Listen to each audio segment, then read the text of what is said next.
Hello বন্ধুরা, আমার এই ভিডিওটি সেই সকল শিক্ষার্থী বন্ধুদের জন্য যাদের সামনে বিভিন্ন এক্সাম রয়েছে, যেমন স্কুল, কলেজ, ইউনিভার্সিটি কিংবা বিভিন্ন চাকরির পরীক্ষা। তাদের অনেক পড়া জমে আছে, আপনারা কিছুতেই পড়াটাকে গুছিয়ে নিতে পারছেন না। তাহলে এই ভিডিওটি শুধুমাত্র আপনার জন্য। আমি জমে থাকা পড়াগুলোকে নিয়ে 7টি ধাপে এই ভিডিওতে আলোচনা করব। তোমরা কিন্তু সম্পূর্ণ ভিডিওটাই দেখবে, স্কিপ করে করে দেখলে তোমরা কিন্তু কিছু বুঝতে পারবে না।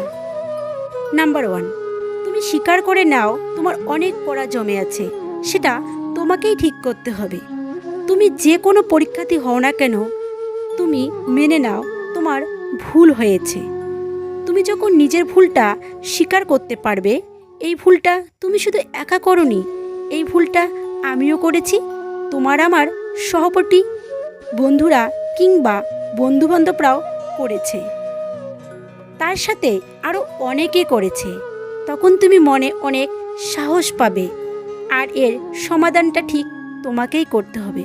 এই জন্য হীনমন্যতা বা ডিপ্রেস হওয়ার কোনো প্রয়োজন নেই। নাম্বার 2, তোমাকে দৃঢ় প্রত্যয়ী হতে হবে। তোমার নিজের মধ্যে নিজেকে আত্মবিশ্বাস তৈরি করতে হবে যে আমি আগে যা ভুল করেছি, আজ থেকে আর এই রকম ভুল করব না, পড়া জমতে দিব না। আগে জমে থাকা পড়াগুলো আমি কমপ্লিট করব।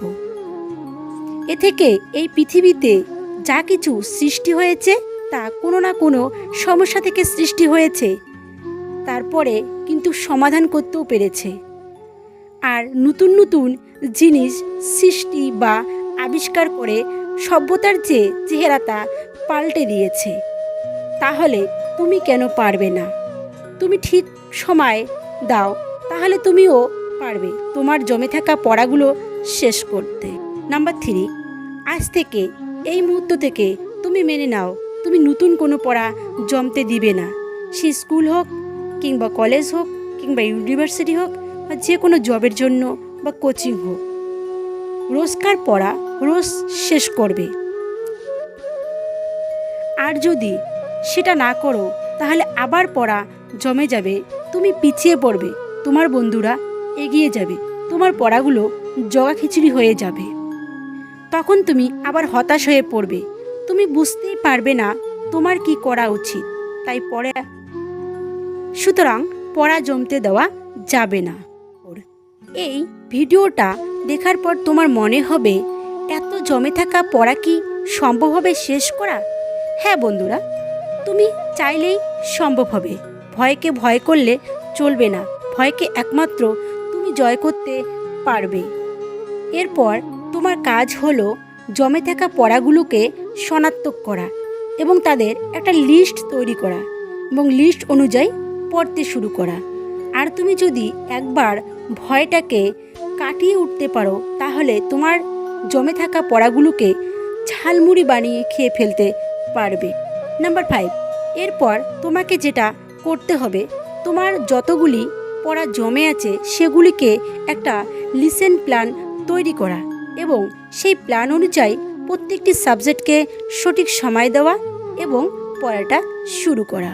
নাম্বার 6, তোমার যে সমস্ত পড়া আগে হয়ে গেছে সেগুলোকে পুনরায় রিভিশন করা। সপ্তাহে 2 থেকে 1 দিন তোমাকে এটা করতেই হবে।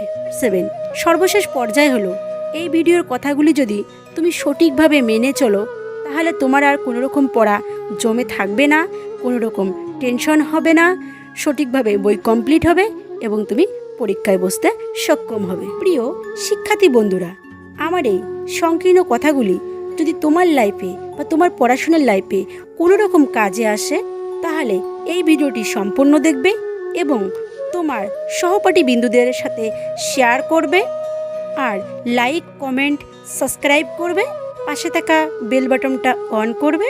আর এই ভিডিওটা যদি তোমার ভালো লাগে তাহলে তুমি তো অবশ্যই দেখবে, আর যদি ভালো না লাগে তবুও দেখবে। দেখতে দেখতে ভালোবাসা ভালো লাগা একদিন হয়ে যাবে ইনশাআল্লাহ। বাই শিক্ষার্থী বন্ধুরা।